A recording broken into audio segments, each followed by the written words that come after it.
Hi friends, welcome to கனகாஸ் அடுப்பாங்கரை. இதை பார்த்திங்களா, பிரண்டையை நல்லா தோல் எடுத்து இந்த மாதிரி சின்ன சின்னதாக கட் பண்ணி எடுத்து வச்சுட்டுருக்கேன். இன்றைக்கி இதெல்லாம் வச்சு பிரண்டை தொகையில் தான் பண்ண போகிறோம். அதுக்கு என்னென்ன பொருட்கள் தேவைன்றதை பார்த்துக்கலாம்.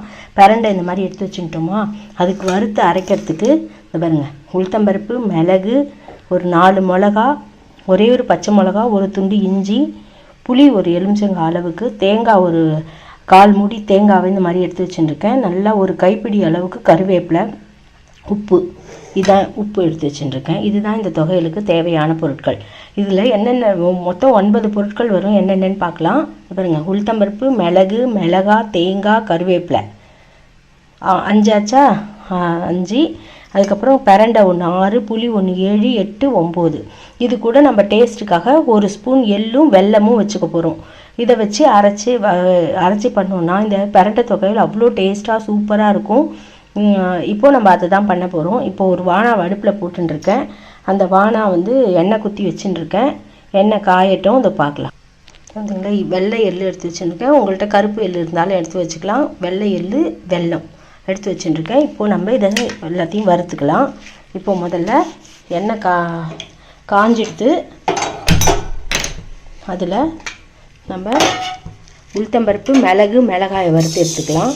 உளுத்தம்பருப்பு நம்மளுக்கு எவ்வளோ தொகையல் வேணுமோ அந்த அளவுக்கு எடுத்துக்கோங்க. நான் இப்போ ஒரு 3 ஸ்பூன் எடுத்துட்டுருக்கேன். ஒரு 4 வரமிளகா. இதுக்கு மிளகு காரம் ரொம்ப நல்லாயிருக்கும். மிளகு 1 ஸ்பூன் அளவுக்கு போட்டுக்கலாம். இதில் பச்சை மிளகா இருக்குது, காஞ்ச மிளகா இருக்குது, இஞ்சி இருக்குது. அதனால் காரம் பார்த்து போட்டுக்கோங்க மிளகு மிளகாவை. இது தொகையில் சாதத்தில் கலந்துன்னு சாப்பிட்றதுனால கொஞ்சம் உப்பும் காரமுமாக இருந்தால் நல்லாயிருக்கும். அதனால தான் புளியும் கூட கொஞ்சம் ஒரு எலுமிச்சங்காய் அளவுக்கு வச்சுட்டுருக்கேன். 4 மிளகா, இஞ்சி காரம், பச்சை மிளகா காரம் எல்லாமே நல்லாயிருக்கும். இப்போது உளுத்தம்பருப்பு, மிளகு, மிளகா நல்லா வறுபடட்டும், பார்க்கலாம்.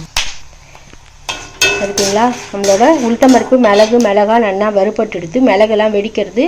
இது போரும். இப்போது நம்ம ஒரு பாத்திரத்தில் மாற்றிக்கலாம். இதே வானாலேயே ஒரு ட்ராப் எண்ணெய் இருக்குது. அதில் இந்த பிரண்டையை போட்டு நல்லா வதக்கி எடுத்துக்கலாம்.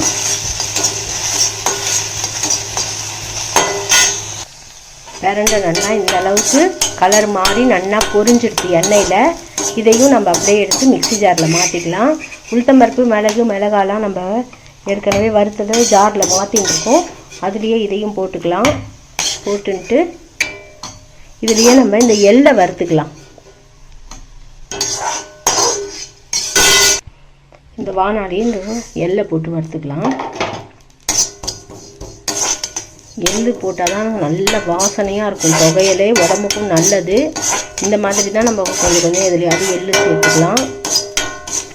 நம்ம சேனலில் எள்ளு பொடி இருக்குது. இப்போது மிக்ஸி ஜாரில் உளுத்தம்பருப்பு, மிளகு, மிளகா, பிரண்டை போட்டுட்டோம். இதை பாருங்கள், எள்ளு வறுத்துன்றதையும் இந்த தட்டில் எடுத்து வச்சுருக்கேன். இதுவும் ஆறிடுச்சு. இதில் சேர்த்துக்கலாம். சேர்த்துட்டு வெல்லம், அதுக்கப்புறம் நம்ம எடுத்து வச்சுருக்கிற புளி இந்த மாதிரி உதுத்து போட்டுக்கலாம். இந்த தொகையலுக்கு தேவையான அளவுக்கு உப்பு. இதுக்கு ஹைலைட்டே இந்த பெருங்காயம், இது கருவேப்பிலை, ஒரு பிடி அளவுக்கு கருவேப்பிலை நல்லா போட்டுக்கணும். தேங்காய், இஞ்சி, பச்சை மிளகா, இது எல்லாம் போட்டு அரைச்சிங்கன்னா அவ்வளோ ஒரு ஹெல்த்தியான தொகையல் நம்மளுக்கு கிடச்சிரும். இப்போது இதை அப்படியே நம்ம நல்லா அரைச்சிட்டு பார்க்கலாம். கண்டிப்பாக கருவேப்பிலை ஒரு கைப்பிடி அளவுக்கு போட்டுக்கோங்க, நல்லாயிருக்கும். இப்போ இதை நம்ம மிக்ஸி ஜாரில் அரைச்சிட்டு பார்க்கலாம். இது பார்த்திங்களா, நம்மளோட பிரண்டை தொகையல் சூப்பராக ரெடி ஆகிடுது. தெரியுறதா உங்களுக்கு? இப்போது இதை நம்ம பாத்திரத்தில் மாற்றிக்கலாம்.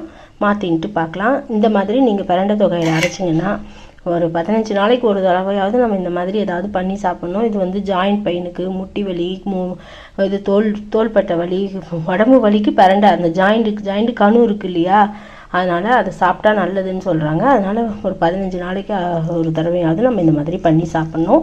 இப்போ இதை நம்ம பாத்திரத்தில் மாற்றிட்டு பார்க்கலாம். நம்மளோட பிரண்டை தொகையில் பாத்திரத்தில் மாற்றிட்டோம். சூப்பராக இருக்குது. நீங்களும் இதே மாதிரியே ட்ரை பண்ணி பார்த்துட்டு எப்படி இருந்ததுன்னு கமெண்ட் சொல்லுங்கள். யாருமே பார்க்க மாட்டேன்றீங்க, எல்லோரும் பாருங்கள், ஃபுல்லாக பாருங்கள், சப்போர்ட் பண்ணுங்கள், சப்ஸ்கிரைப் பண்ணுங்கள். தேங்க்ஸ் ஃபார் வாட்சிங். Bye friends.